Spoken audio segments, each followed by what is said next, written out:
Electric bike और बिजली चोर। चंद्र प्रकाश एक बिजली मैकेनिक था। वो शहर के बिजली विभाग में काम किया करता था। वो अपने आप को बहुत ही होशियार समझता था। उसका बेटा चंदू भी अपने पिता की तरह खुद को बहुत होशियार समझता था। चंद्र प्रकाश ने अपना घर गांव के कोने में बनाया हुआ था, क्योंकि वो वहां बिजली चोरी करता था। उसने अपने घर में बिजली का कनेक्शन सिर्फ नाम के लिए लगा रखा था।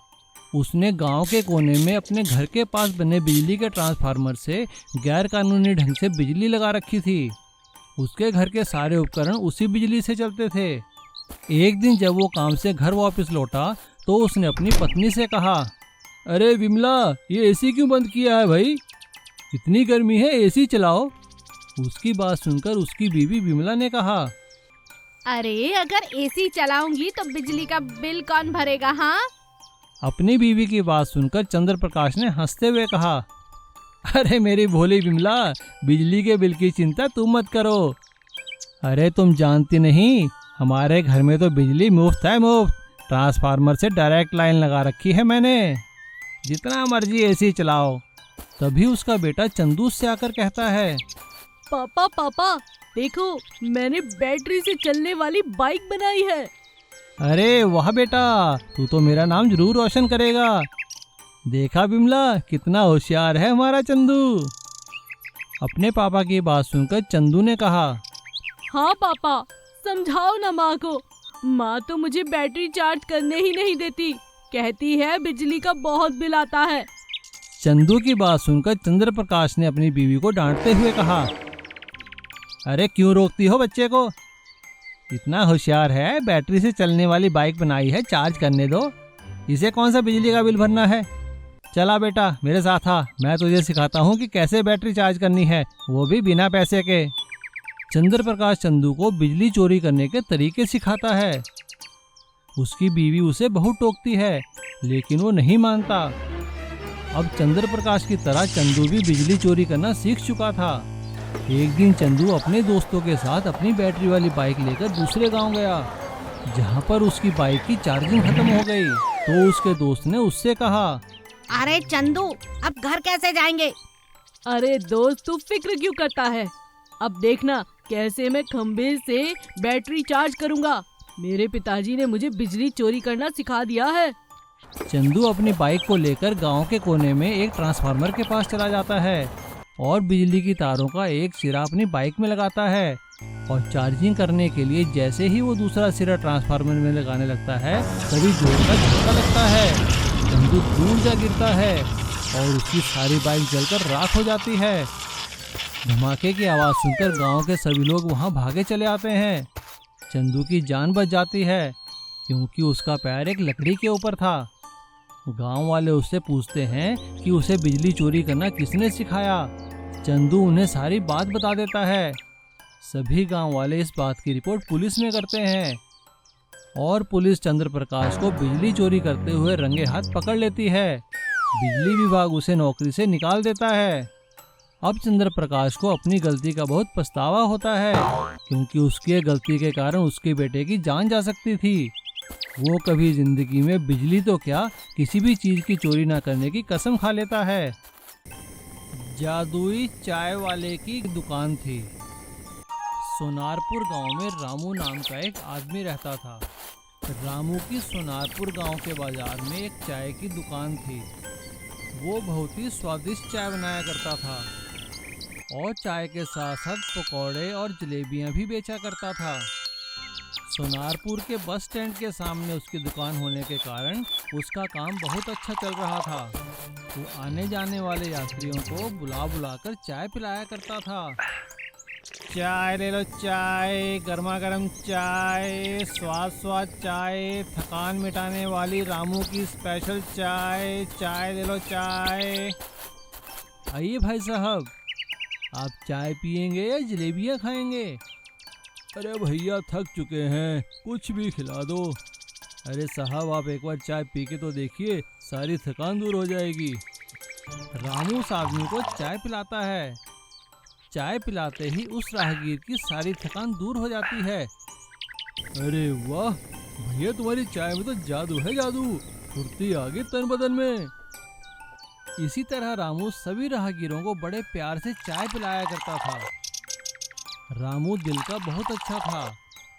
जिसके पास पैसे नहीं होते थे वो उन्हें मुफ्त में ही चाय पिला दिया करता था और हमेशा जरूरतमंदों की मदद करता था। सब कुछ सही चल रहा था, लेकिन अचानक एक महामारी फैलने के कारण सोनारपुर के सारे लोग बीमार होने लगे। सभी लोगों को खांसी जुकाम ने आ घेरा, जिसको देखो वही खांसने लगा। एक दिन एक आदमी खांसता हुआ आया और रामू की दुकान पर उसने खांसते हुए कहा, अरे न जाने ये खांसी कब जाएगी, हम तो दुखी हो गए हैं।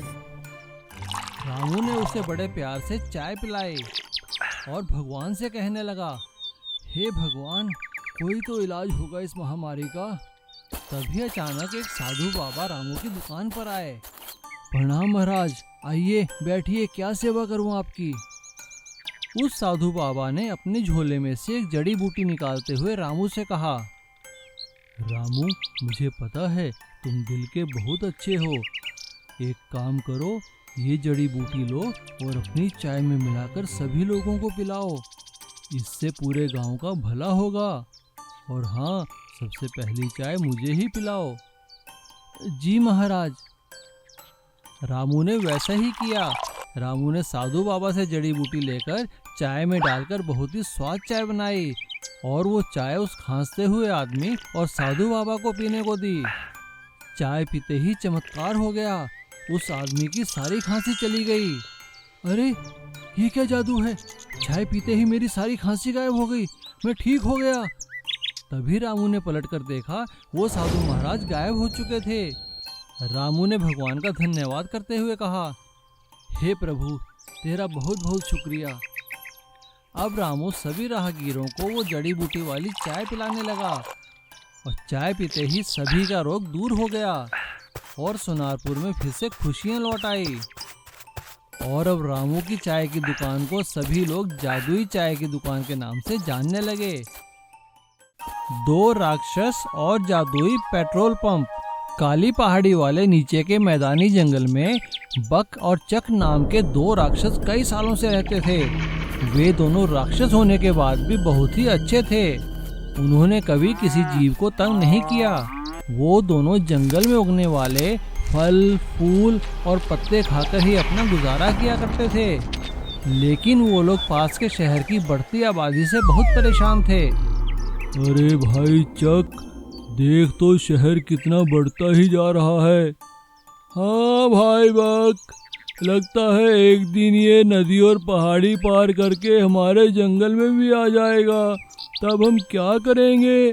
हाँ, मैंने तो सुना है कि इंसान हम राक्षसों से बहुत डरते हैं और अब तो इंसानों के पास ऐसे ऐसे हथियार हैं कि वो हमें मार ही डालेंगे। हाँ भाई, देखते हैं क्या होगा। चलो भूख लगी है, थोड़े केले खा लेते हैं।